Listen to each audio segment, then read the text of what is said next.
every dress your mother wore, every suit your grandfather put on for work or for a Sunday mass. There's a chance, a very real chance, that a mafia boss got a cut of it. How do you know he got paid? Easy. The clothes arrived. They made it to the store. Your family could buy them. Because the times his cut was skipped, and sometimes people were brave enough to try, entire shipments ran into what we'll politely describe as logistical problems. You can probably guess what that looked like. This is New York City, 7th Avenue. They call it the fashion capital of the world. Every single day, thousands of workers pour into these streets. They cut fabric, they sew buttons, they load trucks. They build the industry that literally puts clothes on the backs of an entire nation. By the 1950s, this one stretch of Manhattan, just a few city blocks long, is generating over $3 billion a year. $3 billion. And every cent of it was born right here, on these streets.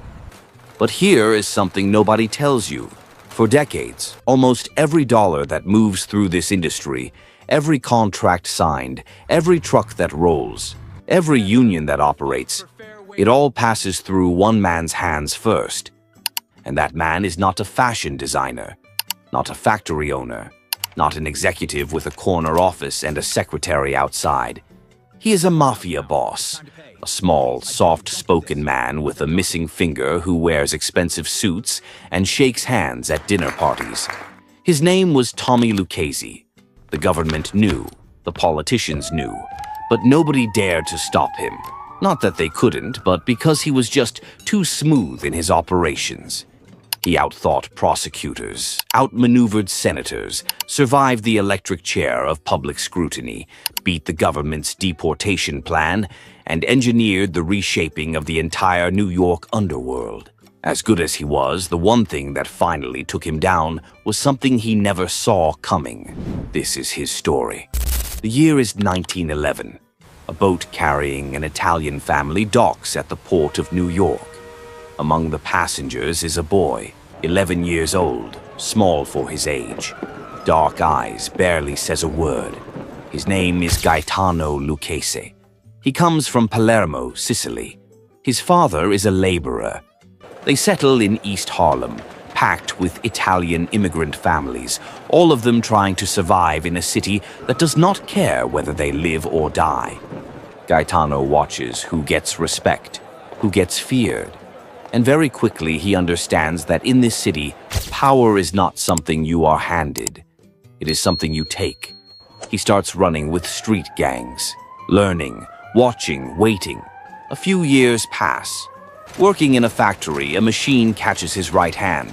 His index finger is gone. He keeps moving. In 1920, Tommy gets arrested for stealing a car. A police officer looks at his missing finger and smirks, comparing it to Mordecai Three-Finger Brown, a famous baseball pitcher. The nickname sticks instantly. Tommy hates it with everything in him. For the rest of his life, nobody who wants to keep their teeth will call him that to his face. That arrest leads to roughly 13 months in Sing Sing prison. Tommy goes in. He comes out. And for the next 50 years, he will have one of the most brutal, calculated, and profitable criminal careers in American history. But here's the catch. He will never be convicted of a single crime again. Not once. Only one conviction. His whole life. Remember that number because it will matter later. By the 1930s, 7th Avenue had moved into Midtown Manhattan. The streets are lined with trucks, hundreds of showrooms, and thousands of workers. The whole machine runs on three things: fabric, labor, and trucks. Three pressure points where someone with enough muscle can reach in and squeeze. Tommy Lucchese sees this clearly. Slowly, patiently, he positions himself inside every single one of those pressure points. He does not swagger. He does not brag. He smiles, shakes hands, does favors, and wears nice suits. To politicians, business owners, and judges at dinner parties, Tommy looks legitimate, respectable, charming. Behind that smile is something entirely different. But before Tommy can fully take over the garment district, someone else is already there, someone far more violent. His name is Louis Buchalter. The streets know him as Lepke. Lepke does not hide. He sends men to break your machinery in the middle of the night. He has workers beaten in broad daylight. Together with his partner Jacob Gura Shapiro, Lepke terrorizes the garment workers' unions, forcing kickback payments from both employers and workers. At the height of his power, they were pulling in over $1 million a year from the garment racket alone, roughly $22 million in today's money, every single year. Tommy runs the garment district alongside Lepke through the 1930s. Lepke brings the brute force. Tommy brings the strategy, the connections, the political cover. In 1944, after years of federal pursuit, Lepke Buchalter is convicted of murder and strapped into the electric chair at Sing Sing prison. He becomes the only organized crime boss in American history executed by the state. He has no final words. Tommy Lucchese walks away without a scratch. What Lepke built with violence and blood, Tommy inherits with patience and silence. So how does one man control a $3 billion industry? 3 levers. The first, the unions. Every garment worker in New York belongs to a union. Tommy installs his own people into union leadership over the years. Men who owe him favors.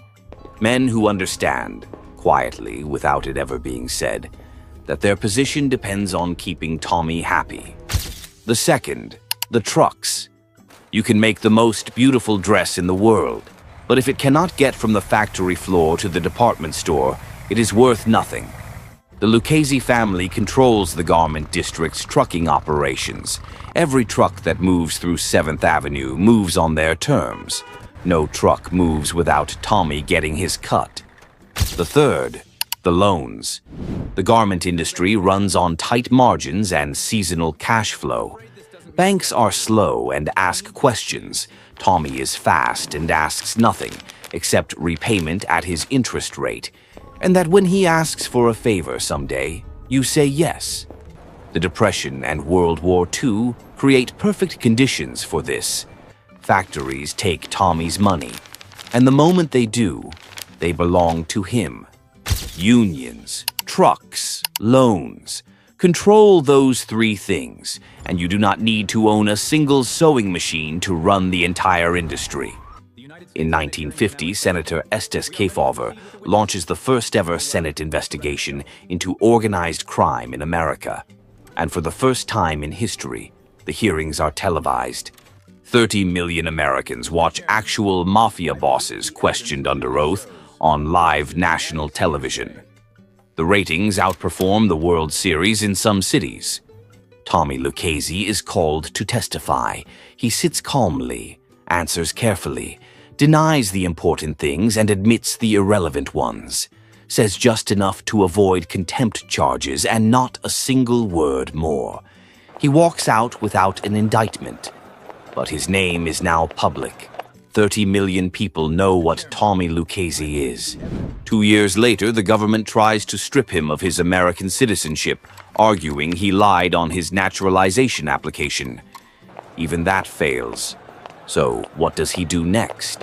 He arranges a wedding. His daughter Frances marries the son of Carlo Gambino, boss of the Gambino crime family. This is not just a wedding. It is a merger.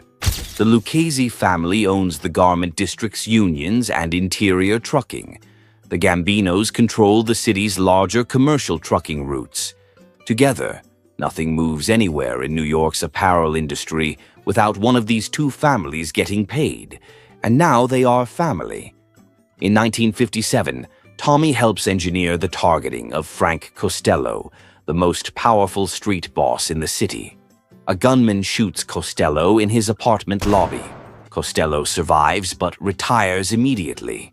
Then mob boss Albert Anastasia, known as the Lord High Executioner, is shot dead in a Manhattan barber shop, dying in the chair with his face full of shaving cream.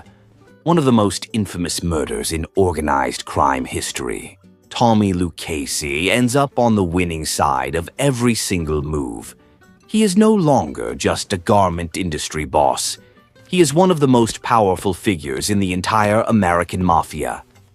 Then, without warning, the thing that finally stops him arrives, not from Washington, not from the FBI, not from a rival family. It comes from inside his own skull. In the early 1960s, Tommy Lucchese is diagnosed with a brain tumor, growing slowly, quietly, the way Tommy himself has always operated. The man who outthought prosecutors, outmaneuvered senators, and engineered the reshaping of the entire New York underworld cannot outthink a disease. On July 13, 1967, Tommy Lucchese dies in his bed at his home on Long Island. 67 years old, never served a significant prison sentence, never convicted of a major crime, never once lost a legal battle that truly threatened him. The government never got him. Time got him. But here is what nobody tells you about how organized crime works. When the boss dies, the machine does not stop. In 1992, 25 years after Tommy's death, the Manhattan District Attorney prosecutes the Gambino heirs for restraint of trade and control of Garment District trucking. Same racket, different names.